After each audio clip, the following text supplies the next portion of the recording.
I never liked the way the monitor looked. And then it occurred to me, who needs it? Gentlemen, I am the future of computing. Hi, I'm Johnny. This is Johnny Likes, the show where I talk about movies that I like. Today I'm talking about a decent action flick from the early 2000s. Today, Johnny likes Paycheck.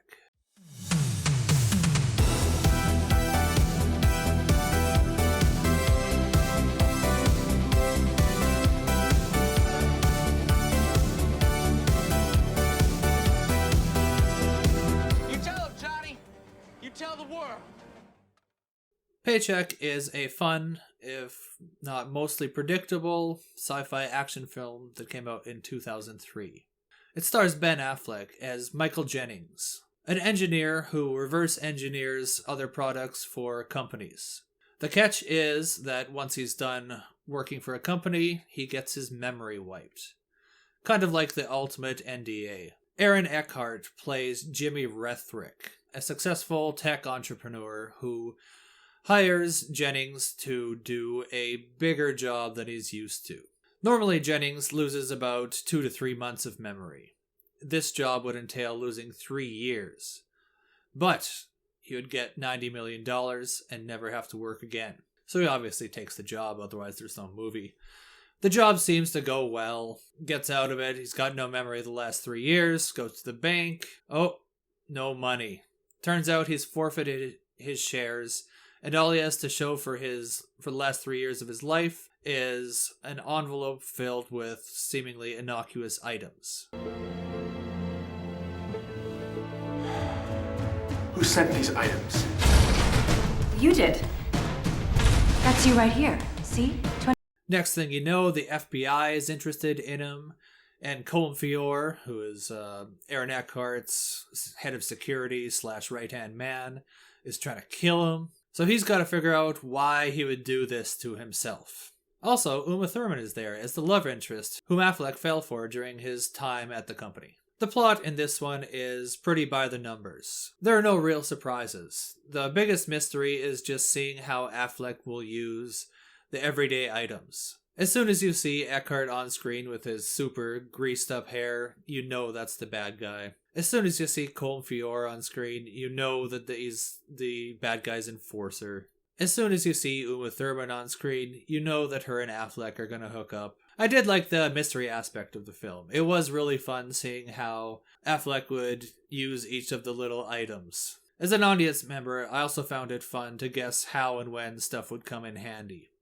It's kind of like in a video game where you collect various items and you have to solve a puzzle. It felt like that. I like Ben Affleck. I think he's a good actor and an excellent director. He isn't quite phoning it in here, but his character also doesn't require him to do any sort of deep soul searching or anything like that. So what he brings to the table here is kind of an everyman quality. He's a smart and talented engineer who's very good at his job, but he's also looking for something a little bit more in life. Uma Thurman is kind of in the same boat as Affleck here. There's nothing super challenging to the role, and she nails it. We're drawn to her because she seems to like Affleck, but doesn't want to make it too easy for him. This is perfectly illustrated when they meet at a party, and he comes on a little bit too strong for her. She shuts him down, but she seems open to more attempts, and seems to like the flirtation. Aaron Eckhart is also in the same boat as Affleck and Thurman here. He's a superb and talented actor who isn't given all that much to work with, and he's able to pull off the part with ease.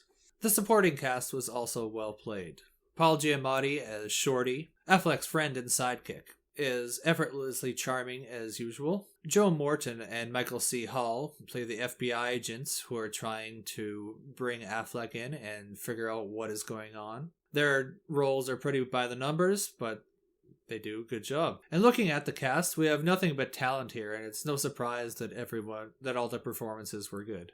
The action sequences here were pretty well done, and one wouldn't really expect anything less considering this is John Woo, who has done nothing but action movies since he started in the mid-80s in Hong Kong. This one doesn't do anything especially memorable or unique action-wise. The chase scenes were well shot and exciting, and the fight scene at the end of the film had some cool hits and some creative use of elements of the room.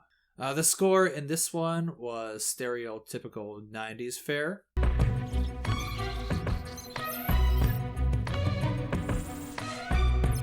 It had those programmed drums and fake strings that just scream 90s. There was a lot of action stuff around this time that sounded just like it. It's trying to sound futuristic, I think. It ends up sounding like the loading screen in the N64 version of GoldenEye. It's kind of like elevator music. It's just kind of there to set a mood and not be too intrusive. There were some stylistic choices here that were cheesy at the time and haven't really gotten all that cheesy 20 years later. Affleck's sunglasses, they've never worked for me. They look dumb then, they look dumb now. The kind of high-tech stuff they have, like the computers, the interfaces, the way they make the tech look, the memory probe chair, it all seems kind of lazy.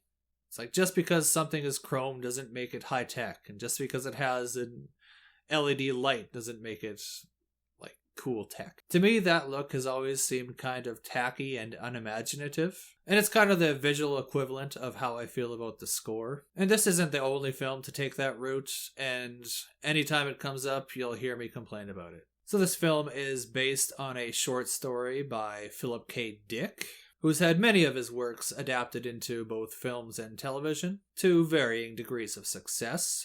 I've never read any of his stuff, so I can't say how well any of it translates to screen. My gut, however, does say that he's more of an ideas guy than a prose guy. I also noticed at least one nod to another of his works. In this film, there is a dead scientist named Decker, and in the Blade Runner films, that's Harrison Ford's character's name. I'm not sure if that was taken from the Dick source material, or if it was done for the adaptation for screen. Still, fun little nod. As this is a John Woo film, there were a couple signature shots that I was kind of waiting for as I was watching. I'm not sure if in every film, but in most of his films, he has a shot of a dove flying towards the camera in slow motion. It was getting near the end of the movie, and I was wondering how they were going to work it in, and then BAM!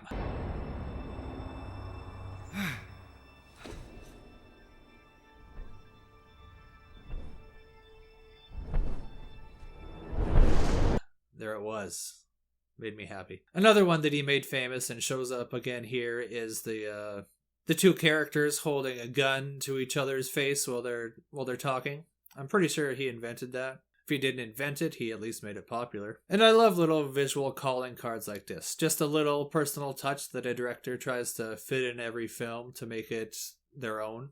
It's a fun little thing for us movie nerds to watch out for.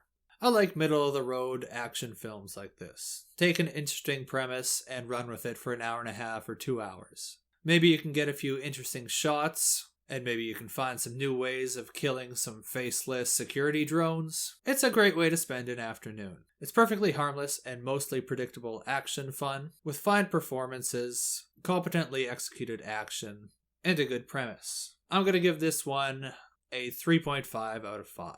Recommendations. Other stuff to check out if you like this. Check out Imposter. It's another Philip K. Dick adaptation from around the same time. Check out Broken Arrow. That's another good John Woo action movie from the 90s. And check out Minority Report. That's a very good film, and it's another Philip K. Dick based work. So what's a forgotten sci-fi action film from the early aughts or late 90s? And what do you guys want to hear me talk about? Let me know in the comments, and if you could do me a favor and like and subscribe. It's quick, free, and relatively painless, plus it really helps me out. Thanks for watching me talk about movies for a little while, and you can tune in next time to see what else Johnny likes.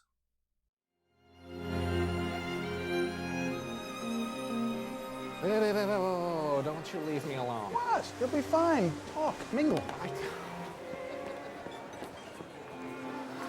don't want to mingle.